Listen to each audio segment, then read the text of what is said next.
Hi అండి. ఇవాల్టి మన స్పెషల్ రాగి చపాతీ. ఈ చపాతీలు చేసుకోవడం చాలా ఈజీ.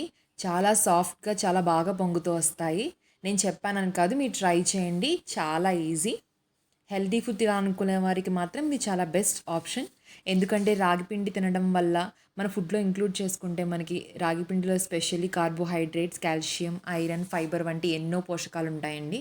మన ముందు తరాల వారు ఇలాంటి ఫుడ్ తిన్నారు కాబట్టే చాలా హెల్తీగా ఉండేవారేమో. రాగి చపాతీ చేయడం కోసం ముందుగా స్టవ్ మీద ఒక ప్యాన్ పెట్టుకొని అది హీట్ అయిన తర్వాత మనం ఏ కప్పుతో అయితే పిండి తీసుకుంటున్నామో అదే కప్పుతో వాటర్ తీసుకుంటే సరిపోతుంది.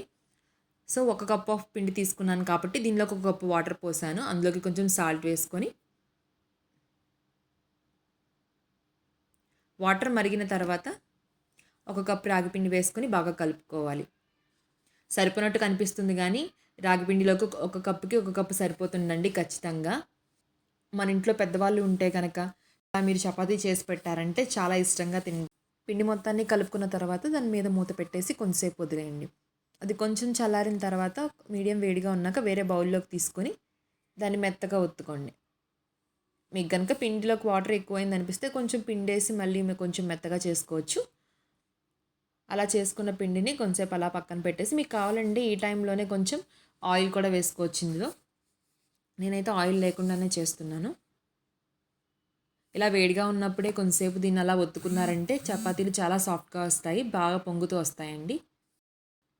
ఇప్పుడు చేసుకున్న ముద్దలో నుంచి ఒక చిన్న చపాతీ ముద్ద తీసుకొని ఇలా చపాతీలాగా రోల్ చేసుకోండి. చపాతీలు ఇంకా రౌండ్గా రావాలనుకుంటే ఒక షార్ప్ ఎడ్జ్ ఉన్న కప్తో షేప్ చేసుకోండి. ఎప్పుడు రెగ్యులర్గా కాకుండా ఇలా కూడా ట్రై చేయండి.